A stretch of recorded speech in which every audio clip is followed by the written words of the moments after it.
Vimos que usando apenas 2 pares de temas de talentos, podemos pular de um naturalista e geólogo para uma religiosa católica. Para conhecer e entender os seus principais talentos e como eles juntos podem exponencializar os seus resultados, você agora precisa saber o que é sinapse.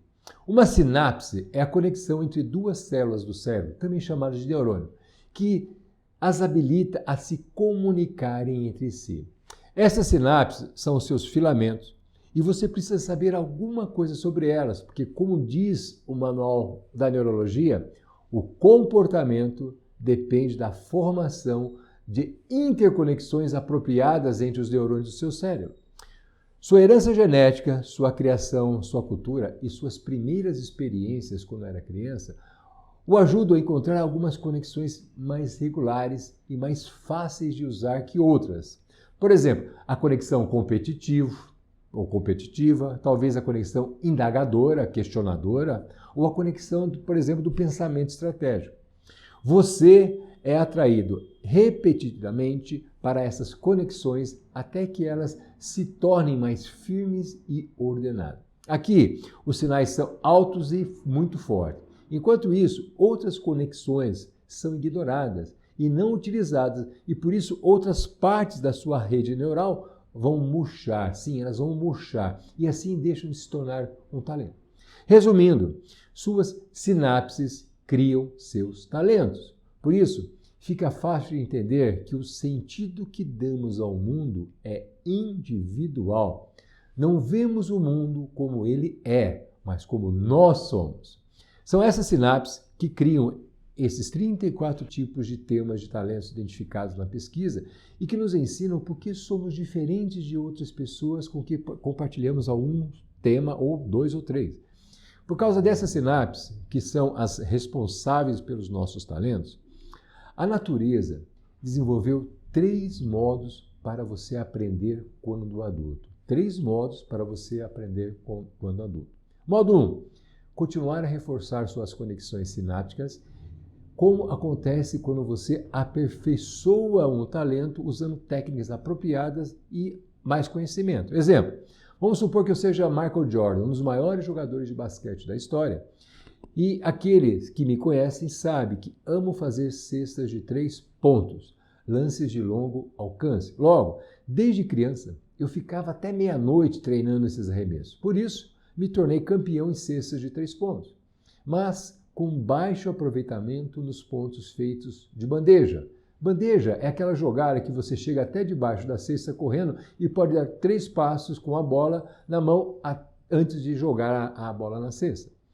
Isso acontece porque nunca gostei de ir correndo até a cesta, eu prefiro lançar de longe. Então, prefiro treinar mais cesta de 3 pontos e menos bandeja. Destaco que eu tenho a consciência de que, como jogador profissional de basquete, preciso aprender a fazer bandejas para não cometer erros banais e atrapalhar meu time. Mas, como já sei o suficiente para não cometer esses erros, não vejo importância em treinar mais bandejas.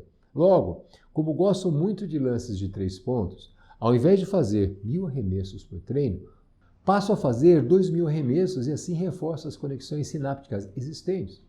Um bom exercício aqui é observar nossas preferências profissionais para entender se estamos treinando mais arremessos ou tentando melhorar nossa bandeja. Que significa o quê? Investir mais tempo em trabalhar suas fraquezas. Se você está tentando fazer mais bandeja, você está trabalhando as fraquezas do que os talentos. Modo 2 para um adulto aprender. Continuar perdendo o maior número de suas conexões importantes, como também acontece quando você se concentra em seus talentos e permite que outras conexões se deteriorem. No exemplo anterior, acontece quando eu diminuo meu tempo treinando bandeja. Outro exemplo, sou um excelente vendedor e como vendedor sou excelente em relacionamento e comunicação, mas sou bem fraquinho, bem ruim em preencher aquelas planilhas e relatórios de venda. Ao direcionar meu tempo e o meu esforço em aperfeiçoar o meu talento de relacionamento e comunicação e deixar de preencher uma planilha de vendas, uma vez que um assistente comercial pode fazer, eu estou permitindo perder as conexões sinápticas existentes em meu cérebro para preencher uma planilha. estou permitindo que essas conexões se deteriorem. Aqui, o cuidado é conseguir minimizar suas fraquezas e administrá-las de tal modo que elas não te prejudiquem.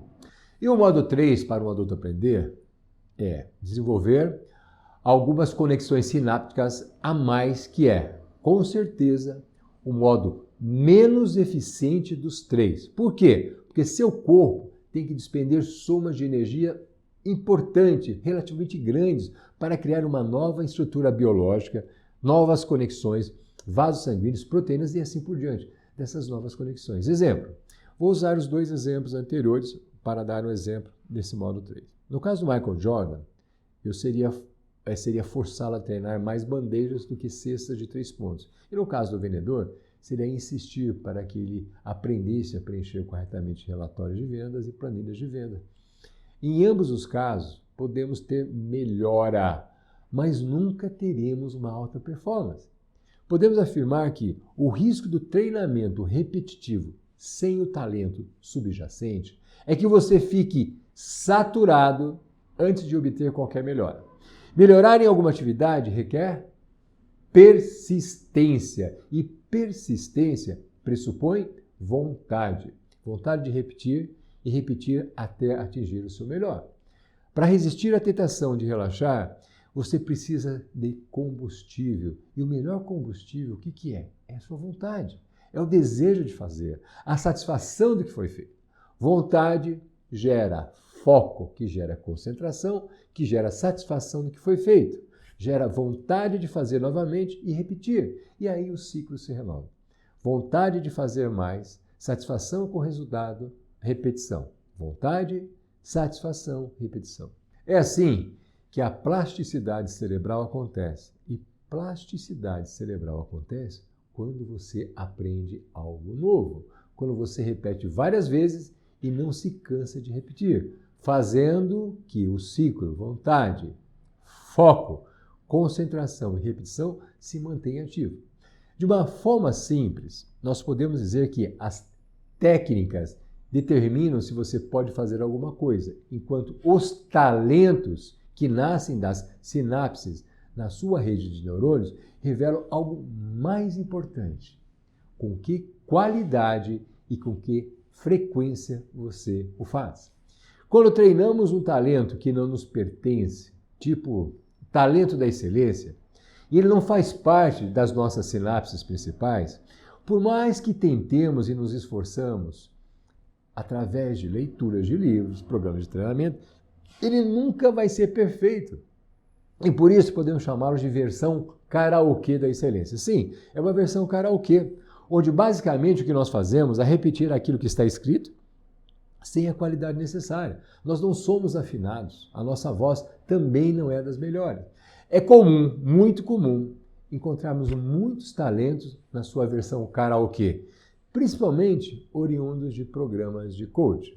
Mas esse é um assunto para outro dia e outra hora. Agora, novamente, pegue a folha que escreveu seus hábitos e comportamentos e diga quais deles te soam como karaokê. Você faz porque precisa ser feito e não porque tenha prazer em fazer. Escreve aí.